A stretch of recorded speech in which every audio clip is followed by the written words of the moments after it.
Kumusta po kayo? Bago po ang lahat, first things first.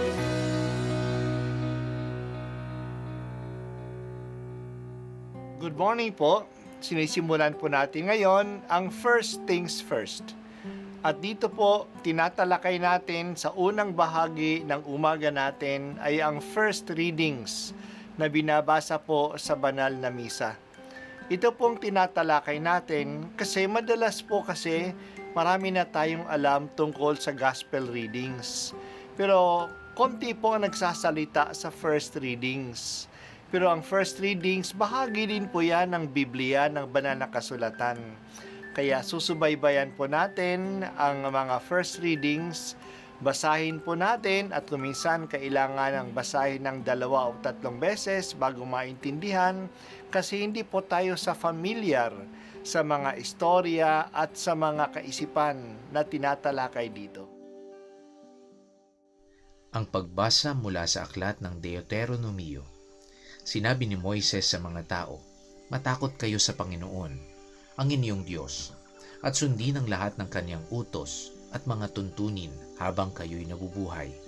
Kung ito'y susundin ninyo, hahaba ang inyong buhay. Kaya nga, dinggin ninyo ito at sunding mabuti. Kung magkagayoy, mapapanuto kayo at lalaki ang inyong lahi. Pagdating ninyo sa lupaing ipinangako niya sa inyo, sa lupaing sagana sa lahat ng bagay.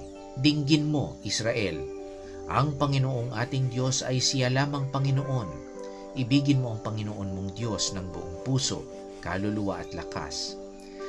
Ang mga utos niya'y itanim mo sa iyong isip." Ang salita ng Diyos. Salamat sa Diyos. Ginabayan ni Moises ang mga Israelita sa loob ng 40 taon sa disyerto papunta sa Kanaan, ang lupang ipinangako sa kanila ng Diyos. Bago sila makapasok sa lupain iyon, nagsalita si Moises sa kanila. Pinaalaala ni Moises ang nangyari sa kanila at ang mga batas na susundin nila. Ang lahat ng ito'y ang nilalaman ng aklat ng Deuteronomio. Sa ating pagbasa ngayon, sinabi ni Moises na matakot ang mga tao sa Diyos at sundin ang mga batas na ibinigay sa kanila pagpasok nila at pananatili sa lupain ng Kanaan. Kung gagawin nila ito, tatagal ang kanilang buhay. Mananatili sila sa lupain, magiging sagana ang buhay nila at darami sila sa lupain na ibibigay sa kanila.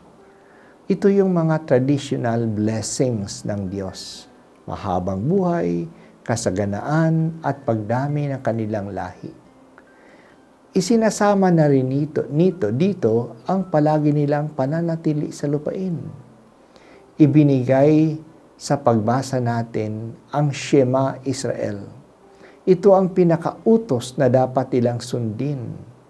Ang Shema Israel, nang ibig sabihin ay dinggin mo Israel, ay ang summary ng pananampalataya ng Israel. At ito'y dapat i-recite ng mga Hudyo araw-araw. Ito ang Shema Israel.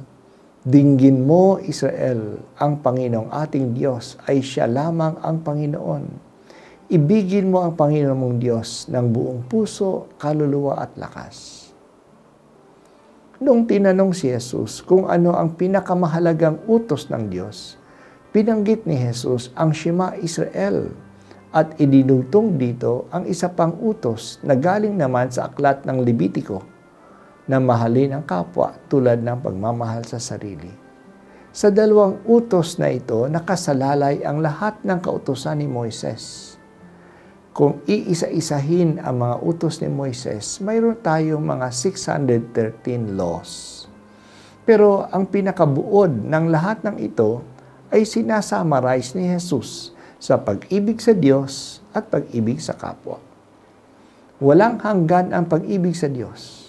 Buong puso, buong kaluluwa at buong lakas.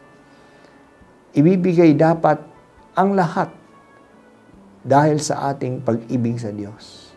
Ang pag-ibig sa Diyos, sa kapwa ay may sukatan, tulad ng pag-ibig natin sa ating sarili. Kaya ano ang ayaw nating gawin sa atin, huwag natin gawin sa iba. At ang ibig natin gawin sa atin, ay gawin natin sa iba. Tulungan mo kami, Panginoong Diyos, na sundin ang mga batas mo sa pag-ibig sa iyo at sa aming kapwa, upang maging maayos ang aming buhay at manatili kami sa iyong biyaya.